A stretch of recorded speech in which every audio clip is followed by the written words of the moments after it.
Bonsoir à tous, vous êtes dans Avant-Match et nous allons parler aujourd'hui de footy, autrement dit de foot australien. Vous allez voir des images de ce sport qui a fait son apparition sur Toulouse en 2009. Un sport en plein développement. Vous avez vu, c'est l'équipe des Crocodiles de Toulouse en 2009.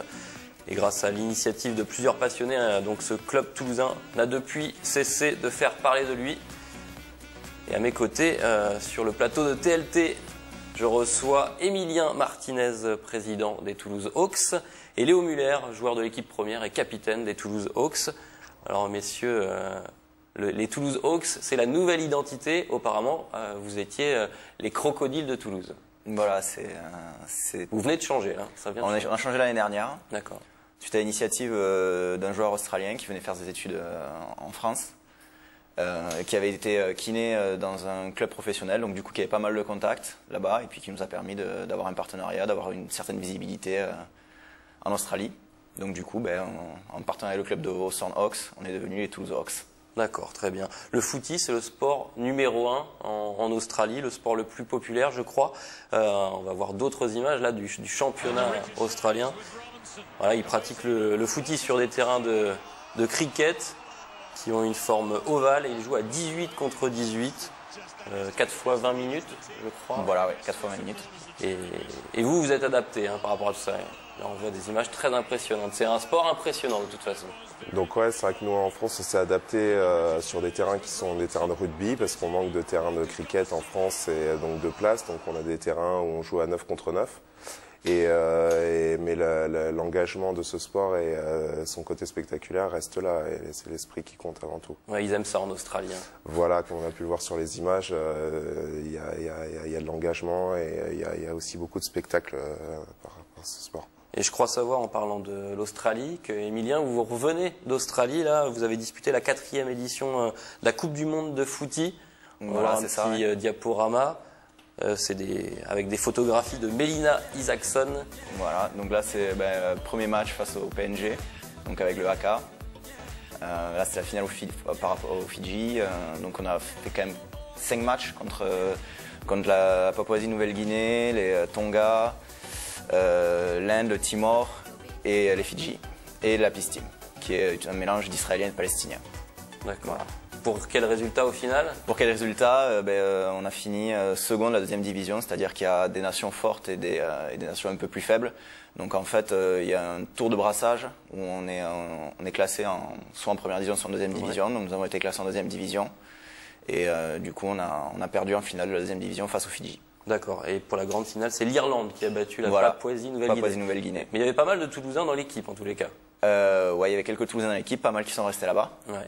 Donc, tant pis pour nous, mais on fait avec. Et vous allez renouveler tout votre effectif? On renouvelle une partie de l'effectif, bien sûr. De toute façon, chaque année, on essaie de se développer, donc d'attirer de nouveaux joueurs. L'objectif, c'est quand même d'essayer de créer une 2e équipe. Ouais. Donc, effectivement, chaque année, on renouvelle, on fait des initiations pour essayer d'attirer de nouveaux joueurs. Et puis voilà. Ouais. Même l'équipe MAG, dans son supplément, voilà, samedi, il y a 2 semaines, je crois, a parlé du footy. C'est une première, c'était sur cet article-là, parce que c'est votre équipe qui est là, qui a joué contre la Peace Cup, la Peace Team. Peace Team. Qui est un mélange d'Israéliens et de Palestiniens.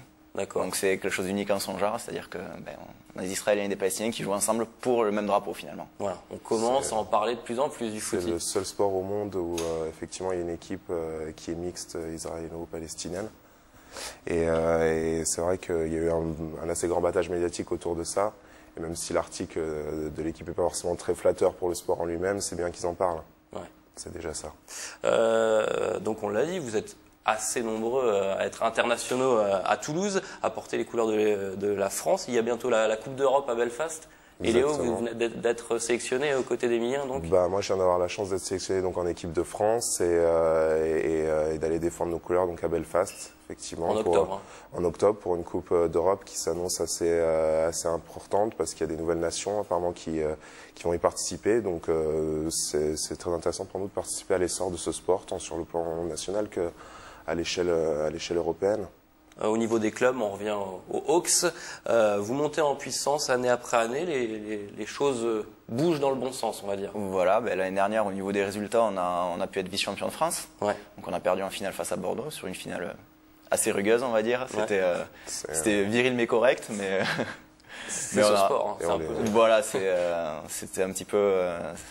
Et on les félicite de leur victoire, encore une fois, d'ailleurs, même si on va être là cette année pour répondre et pour reprendre le titre. Ouais. Vous tentez de vous faire connaître, on le disait tout à l'heure, vous essayez de renouveler votre effectif, vous organisez notamment des journées d'initiation, il y en a eu en juin, il y en a eu aussi en début septembre, et vous servez des réseaux sociaux pour attirer de nouveaux pratiquants. C'était le cas de ce jeune homme, écoutez.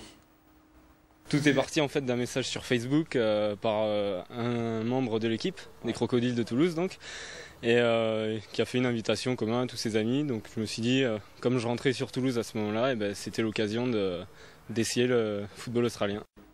Vous avez trouvé des futurs bons dans ces journées? Il y a quand même quelques bons petits potentiels. Après, comme les passes et les coups de pied, c'est quand même des techniques assez particulières, il faut peaufiner ça, mais c'est vrai que quelqu'un qui est déjà en forme physiquement, avec un bon cardio, arrive facilement à avoir la technique. Après, il y a forcément du travail technique à faire, les passes à la main, ça ne prend pas tout seul, les coups de pied précis, il faut les travailler aussi, c'est des heures et des heures à taper dans un ballon, mais on peut y arriver, c'est-à-dire que en un an, on peut arriver à avoir un niveau correct pour jouer régulièrement. C'est principalement une question d'engagement à la base, et c'est vrai que moi, ça fait pas très longtemps que j'ai commencé le football australien. Je suis déjà sélectionné en équipe de France, et c'est vrai que même si la technique, on met un peu de temps pour l'acquérir, ça se fait quand même assez facilement. Par rapport aux autres sports, c'est pas beaucoup plus dur, et surtout, c'est une question après d'engagement et de volonté de s'investir dans le jeu, quoi. On va écouter ce qu'ils ont pensé, là, les petits nouveaux de cette expérience, le footy. C'est un sport qui est assez intéressant, il y a beaucoup d'endurance, il faut beaucoup courir. Il y a pas mal de techniques, notamment au niveau des passes, des coups de pied. Et puis, je pense que c'est un sport intense avec pas mal de contacts. C'est étrange. Le premier sentiment, c'était que c'était étrange. Parce qu'en fait, c'est un mix de rugby, football américain, football, un peu de handball. C'est vraiment... C'est un sport qui est c'est étrange en première vue. Mais c'est vraiment, vraiment sympathique. Il y a une très bonne ambiance. Et puis, c'est pas si difficile que ça d'apprendre les règles de ce sport. Les règles, justement. Voilà. Quelles sont-elles pour essayer d'expliquer ça le plus simplement? Contrairement aux idées reçues où on dit le football australien, il n'y a pas de règles, il y a quand même un certain nombre de règles qui sont plus ou moins subtiles. Donc les passes à la main, c'est une règle, on frappe le ballon avec le poing, il faut qu'ils soient en contact avec nos deux mains. Un peu à l'instar du volley. Voilà. On peut jouer des marques sur tout le terrain, c'est-à-dire que sur une passe au pied de plus de 15 mètres, si on attrape de volley, on arrête le jeu et on peut jouer tranquillement, à la main, au pied, un petit peu comme on veut. Et plus facilement marquer des points du coup entre les perches. C'est ça, puisqu'on marque des points entre 4 poteaux, donc sur les 2 poteaux centraux, donc c'est 6 points, sur les 2 poteaux sur les côtés, c'est 1 point. D'accord. Donc ça c'est adapté. En jouant au pied. C'est important dans ce jeu-là, c'est que c'est le pied qui marque seulement. Et donc il faut être assez habile pour pouvoir manier un ballon ovale avec son pied, de pouvoir dans n'importe quelle position tirer au but. Très bien, le footy, c'est un mélange de plusieurs sports collectifs. On va voir d'autres images de ce sport. Vous êtes d'accord avec moi si je vous dis que c'est un sport rude, mais avec des valeurs de fair play, de solidarité, et comme vous le disiez tout à l'heure, un peu comme le rugby à 15 finalement. Tout à fait, ça se rapproche des valeurs du rugby au niveau de l'esprit, et après ça mélange aussi les plus belles phases, disons les phases de jeu les plus intéressantes de tous les sports collectifs qu'on peut connaître, c'est-à-dire autant sur le basket qu'au niveau des marques, donc des contests et au niveau des ballons, autant sur le volley comme je vous l'ai dit pour la passe, autant sur le foot pour le pied, pour l'habilité au pied.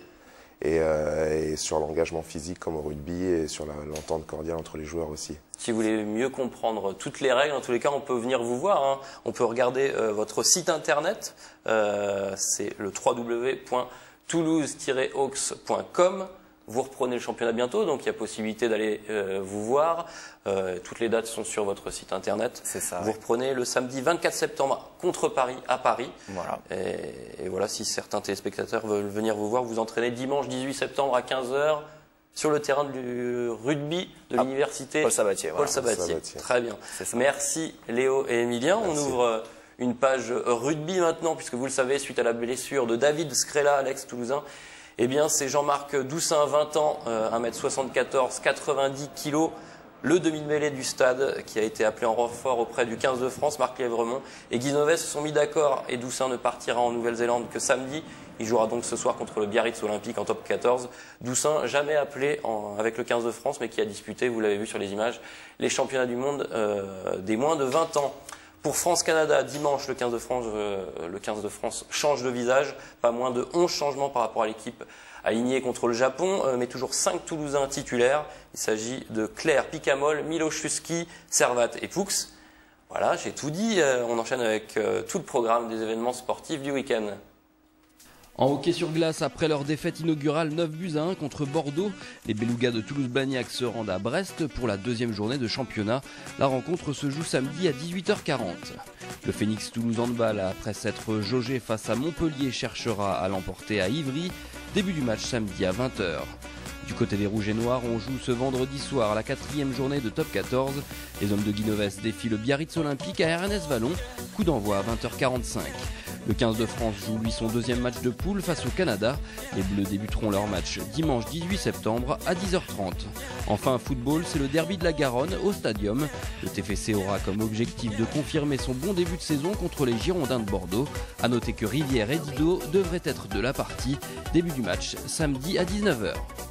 Et pour être tout à fait complet, sachez que la Ligue Midi-Pyrénées de tennis organise l'Open international de tennis handisport. Tout ce week-end, la compétition se déroule au centre de ligue de tennis de Balma. Je vais vous présenter quelques ouvrages rugby avant de se quitter. D'abord, Brève de rugby de Pelé et Rodrigue aux éditions Drugstore. Les bons mots du rugby en BD. Chez Drugstore également, l'équipe rugby de rêve, là aussi de la BD. Dédié au monde de l'Ovalie, voilà, avec Chabal en première page. Carnet d'Ovalie, si le rugby m'était compté, de Félix et Bigoteau chez Dolmen Éditions. Voilà, toujours aux éditions Dolmen, rugby de clocher, écrit et dessiné par Félix et Bigoteau, c'est à découvrir actuellement. Voilà, on se quitte sur ces bouquins. Bonne semaine à tous, à la semaine prochaine. Ciao.